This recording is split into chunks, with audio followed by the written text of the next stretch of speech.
வணக்க மக்களே, உங்கள் தமிழ் மகன் ஐசக் மறுபடியும் வந்துட்டேன்.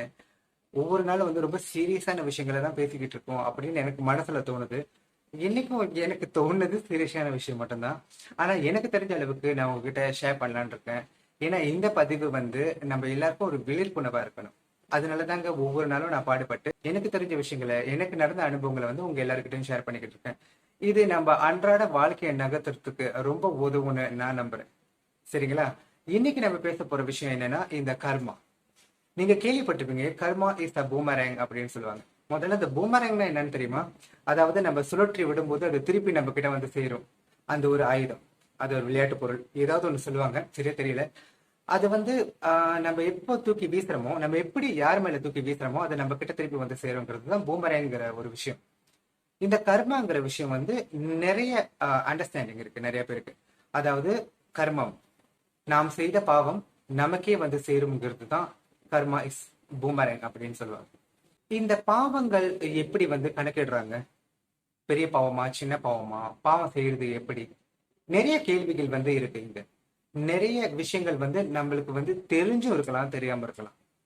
முதல்ல வந்து இந்த பாவங்கள் நான் என்ன, சின்ன சின்ன பாவங்கள். இப்போ நீங்க பாத்தீங்கன்னா ஒரு சின்ன உயிரினத்தை கொல்றது கூட பாவம்னு சொல்லுவாங்க.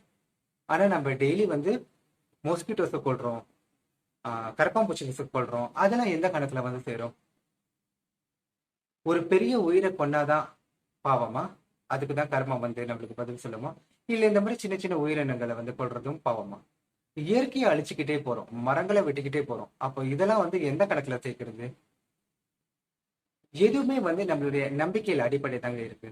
நம்மளுக்கு வந்து ஒரு ஆள் மேல கோபம் வருது, அவங்க நம்மளுக்கு எதிரா ஒரு தப்பு செஞ்சுட்டாங்கன்னா கண்டிப்பா நம்ம வந்து அவங்களுக்கு வந்து நேரடியா போய் பழிக்கு பழி வாங்குறத விட நம்ம முதல்ல சொல்றது என்னன்னா, இந்த பாவத்துக்கு நீ அனுபவிப்ப, இந்த கர்மாவுக்கு நீ பதில் சொல்லி ஆகணும், கர்மா இஸ் அ பூமரங் அப்படின்னு நம்ம சொல்லிடுறோம். நம்ம கோபத்தின் வெளிப்பாடு தான் இந்த மாதிரி சாபங்கள். தப்பு செஞ்சுட்டா தண்டனை இருக்கு, அது சட்டப்படியாக இருந்தாலும் சரி, தர்மப்படியாக இருந்தாலும் சரி, கண்டிப்பா தப்பு செஞ்சவங்களுக்கு தண்டனை இருக்கு. ஒரு பழமொழி இருக்குங்க, உப்பு தின்னவன் தண்ணி குடிச்சுதான் ஆகணுங்கிறது. அதாவது தப்பு செஞ்சவன் தண்டனை அனுபவிப்பாங்கிறது. தப்புகள் செய்யும் பொழுது அதோட பாவ புண்ணியங்களை யாரும் கணக்கெடுக்கிறது இல்லை. இது ஒரு கோபத்தின் வெளிப்பாடுல வந்து ஏதாவது பண்ணிடுறது, ஏதாவது தப்பு செஞ்சிடுறது.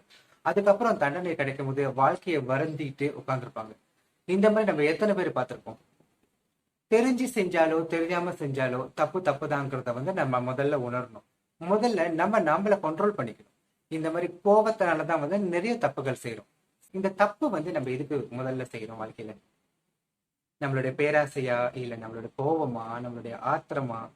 பாவ புண்ணியத்தை கணக்குல எடுக்காம நம்ம செய்யற விஷயங்கள் நம்மளுக்கு திருப்பி வந்து சேரும்.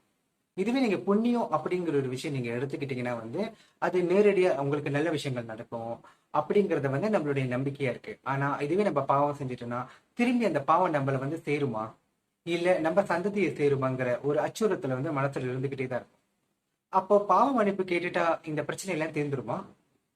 அதுவும் ஒரு கேள்விதாங்க. சில விஷயங்கள் வந்து இன்னும் நம்மளுக்கு அந்த கிரே ஏரியாவா தான் இருக்கு. இப்போ ஒரு பெரிய பாவம் செஞ்சுட்டாங்க, அவங்க தண்டனை அனுபவிச்சுட்டாங்க, அவங்க மன்னிப்பு கேட்டுட்டாங்க, அவங்க பாவ மன்னிப்பும் கேட்டுட்டாங்க. அப்போ அவங்க செஞ்ச பாவம் இல்லைன்னு ஆயிடுமா?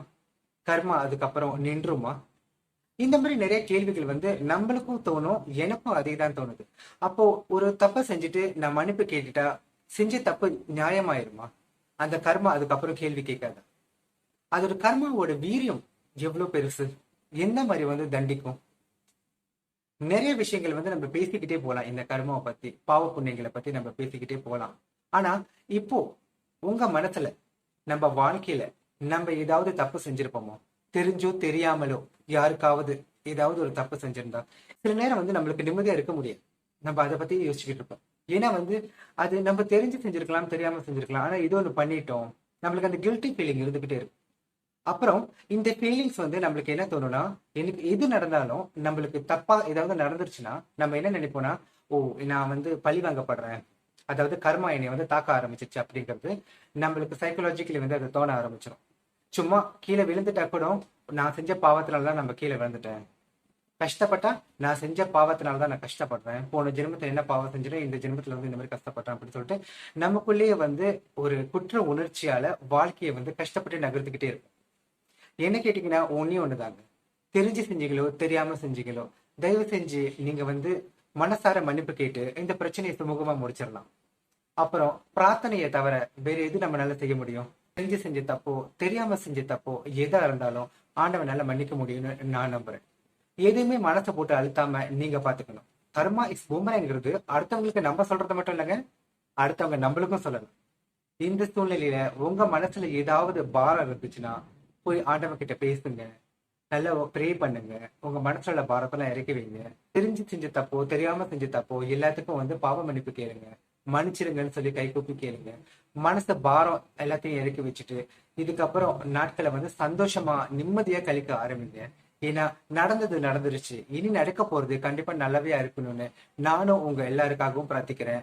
எனக்காகவும் நான் பிரார்த்திச்சுக்கிறேன். வாழ்க்கையே சரியா அமைப்போம். எதையும் நினைச்சு மனசை போட்டு குழப்பிக்காதீங்க, அதுதான் ரொம்ப முக்கியம். நம்ம எல்லாரையும் படைச்ச ஆண்டவன் நம்ம எல்லாரையுமே வந்து பாத்துக்குவாருங்கிறது உண்மையான விஷயங்க. நீங்க எல்லாரும் தைரியமா இருக்கணும். இனி எந்த விதமான தப்பும் நடக்காம யார் மனசையும் புண்படுத்தாம வாழ்க்கையை சந்தோஷமா வாழ்வோங்கிறத வந்து நம்ம உறுதி செஞ்சுக்குவோம். அதுதான் ரொம்ப இம்பார்ட்டன்ட்ங்க. சரிங்களா? மனசுல எந்த கவலையும் இல்லாம பாரமும் இல்லாம இன்னில இருந்து நல்ல நிம்மதியான வாழ்க்கையை எல்லாரும் வாழணும்னு நான் மறுபடியும் பிரார்த்தனை பண்றேங்க. அடுத்து ஒரு நல்ல டாபிக்ல உங்க எல்லாரையும் சந்திக்கும் வரை நன்றி கூடி விடைபெறுவது தமிழ் மகன். நன்றி.